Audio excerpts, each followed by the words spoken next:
might be able to grow some grass now. Well, we are back at it again. Here it is. I wanted to say Monday morning, but it ain't Monday morning. It's hump day. Whoop, whoop. That's right. It's Wednesday morning. Hauling our first load of the week. Had a lot of stuff to do at the house. Here's a little sneak peek of what went on while I was at the house.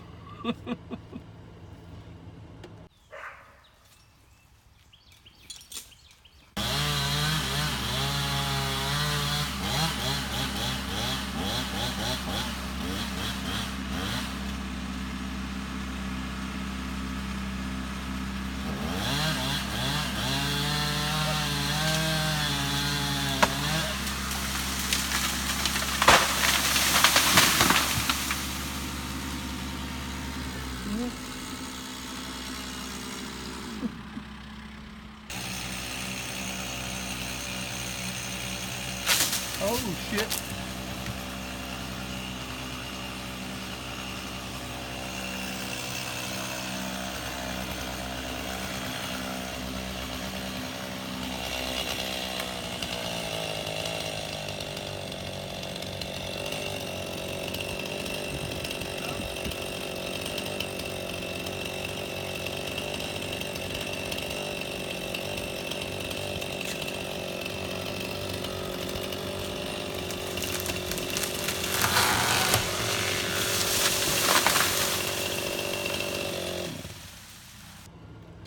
So as you can see, we got a lot of trees cut down and cleared up some space to get to our well so we can do some work on it when we need to, which may be coming up in the next month or so. But hated to take time off, you know. I wish I could have scheduled it better because I kind of wasted a Monday, you know, because the guy didn't come out till Tuesday. You know, we had to get it done. It's something that needed to be done, so we got it done. Hadn't planned on cutting down all the oak trees. We were just gonna cut down maybe 2 and then trim back some limbs. But once we got to going and looking at it, the way the trees were curved out over the well, it just made more sense to go ahead and cut them all down and leave the pine. I'm thinking, I know hurricane season's starting here pretty soon, and so we're thinking about as soon as we can get the money, find out how much it's gonna cost, maybe go ahead and cutting down those 2 pine trees that are in reaching distance of the house. One of them's been leaning for a long time, but it's kind of leaning towards the driveway, not so much towards the house. And the other one that's there by the well is kind of leaning back towards the woods a little bit more than it is leaning towards the house. So I don't know. I'd be honest with you, I don't know if I should try to cut that down or if I should leave it to a professional, you know.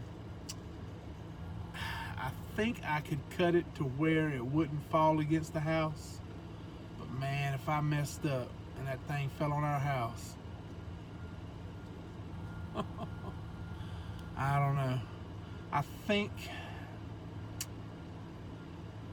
what you have to do in a situation like that is you have to anchor it way up high and tie it off somewhere, and maybe get you a come along and winch it and pull it just as tight as you can in that direction, so when you start cutting, it's gonna fall in that direction or fall in away from towards the house. So anyway, enough of the tree crap. We're here in Albany, Georgia, getting loaded, and with some of those good hazmat chemicals, and we're gonna head on up to Hendersonville, North Carolina, get there late this afternoon, spend the night, get us a good night's sleep, and get up and get unloaded first thing in the morning. We're still looking for us a load. Man, I tell you, there was a good paying load coming out of Tampa going to Minnesota, and the only reason I didn't pull the trigger on it right away was because it has 7 drops, and they have figured out how to get around posting it with all those drops on it.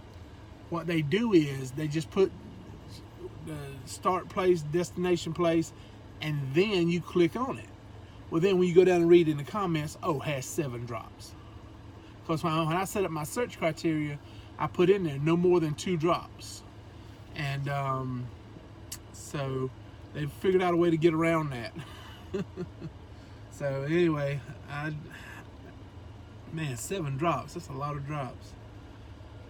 So I don't know, but it was paying $287 a mile coming out of Tampa, going up to Minnesota. It's $4,400. I'm looking at a load going up to Tennessee, out of North Carolina. I'm trying to get into an area where there's good freight coming out. There's a load going up to Fort Royal, Virginia, but everything coming out of Fort Royal or in that area is going to New York, Connecticut, New Hampshire, Massachusetts. There's nothing coming back down south. And I just don't want to go through New York, you know.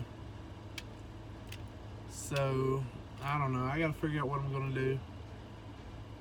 I figure I'll give it till about 3 o'clock, and then about 3 o'clock I'll look and see what's on there and take the lesser of the whatever evils if I don't see something good pop up between now and then. I just don't want to be sitting there tomorrow morning trying to find a load empty, you know. I like to have my loads already lined up, ready to go. That's how you get the best rates. Oh, by the way, the load I'm hauling right now, $1,600 to go 336 miles. Oh yeah, that's how we roll. $4.75 a mile. Bow. Ooh, yeah. So that's some good money to the truck right there. Not all 475, but 65% of 475. I'll take it. So 65% of 1,600, maybe 70%, because when you add in the fuel surcharge and all that. Fuel surcharge is up a little bit right now because of the fuel prices and everything. I think it's averaging around 38 miles. What I've been seeing is 38 cents a mile on the fuel surcharge. Sometimes I'll try to negotiate, get it up to 40. Right now when it's this high. Other times you negotiate and just trying to get it to 35 when the fuel price is a little bit lower. But anyway, we're gonna cut this short because we're gonna do some more video in later in the day. So y'all be cool, and we will talk to y'all when we get on up very close to the North Carolina.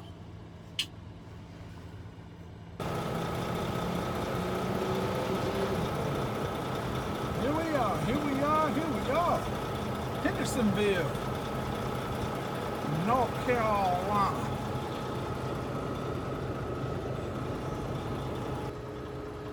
We made it to Hendersonville about 4:45. They stopped receiving at 4:30. So I said, all right, ma'am, no problem, I understand. I'll be ready for y'all first thing in the morning, 7:30 when y'all get here.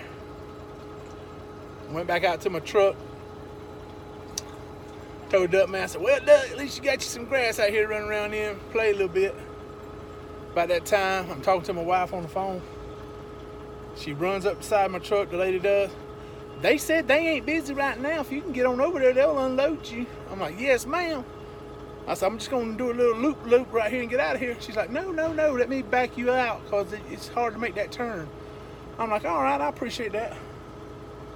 So backed out and went ahead and made that turn, come up here, get unloaded, and I'm guessing maybe we go out that way, because going back out the other way, because see, I would think that way, because if you look up that way, making that turn right here to get out to go back that way, it's gonna be hard. I mean, maybe I could, I guess, but that's the old train station right down yonder, if you can see it, the old train station.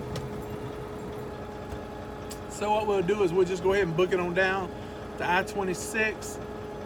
Excuse me. Jump on westbound towards Tennessee, and trying to get some of that light out of there. Woo, thing's bright, ain't it? And get on down. I want to say the TA. Maybe there's room to park down there and do our 10-hour break, and then get up super early and head on over to Athens, Tennessee. Excuse me, got a frog in my throat. But we're picking up in Athens, Tennessee at 3 p.m. tomorrow. So we got plenty of time to get there. But I want to get there, do my 10-hour break, then get loaded and book it on up to St. Louis where we're delivering. And that load, I want to say I know it's paying $1,200 or $1,300. It's paying $1,300 from there over. It's 400 and something miles. It's paying $1,300. So it's like, I want to say 280 something a mile. So we'll get over there, but it puts us in a good area. A lot of freight coming out around St. Louis, right there by Illinois. So we'll find something and to run over the weekend. We want to try to find something that's gross paying out at least $2,000 to get to run over the weekend. 700 miles or more, 800 miles. I mean, if I could find something like going to Laredo or San Antonio or somewhere like that, that's paying, $275 a mile gross, I'd take it in a heartbeat. So that's what I ain't got to book a load until, well, I don't have to until Friday, but I'm gonna try to book one tomorrow because I doubt anything's gonna be on there today. It's already after 5 o'clock. But anyway, we get part tonight. We'll finish this out and let you know what we ended up deciding to do. All right. Yeah. A little small town, Hendersonville, North Carolina.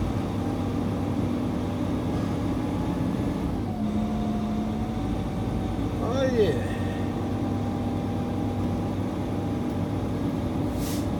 Oh. At the old train station, boy, look at that thing. Like something from yesterday, yesteryear.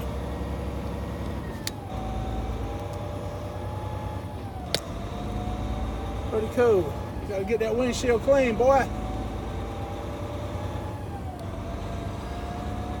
Old Glory flying. Yes, sir. Yes, sir. Old Glory.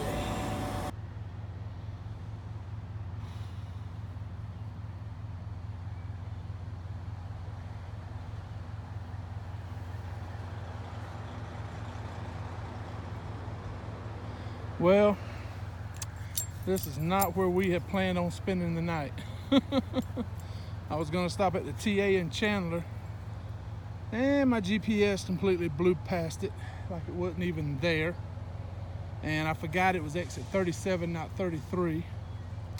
So it looks like we're here for the night. If they don't kick us out. It said diesel customers only. I just topped off with diesel in Spartanburg. I don't need no diesel. So we'll see what happens. I don't know. We're gonna go ahead and end this one here. Had a little close call coming down the mountain. I don't know what happened. I didn't even use my brakes. I was just using Jake brake. And for some reason, I noticed some smoke coming from my brakes, so I stopped, and they were overheating it. And I never even pushed the brakes, except when I was stopping here. So I don't know what happened. Maybe it was somewhere further back up the mountain or somewhere, I don't know. They were catching. So I don't know. I'm gonna give them a chance to cool down and check them again, see what they look like. But that was just weird because I wasn't even using the brakes because I'm empty, I just hit the Jake brake and I stopped easy. So I don't know what was going on. It's a new trailer too, so it shouldn't be going on. So I have to check it out and see. Anyway, we'll end this video here, and tomorrow we'll probably pick it back up over around Athens, maybe Knoxville, but definitely before we leave Athens. So y'all have a great night. Glad you made it through hump day. And we're gonna call it quits. Till tomorrow. Y'all have a great night. And if you're an owner operator, don't haul no cheap freight.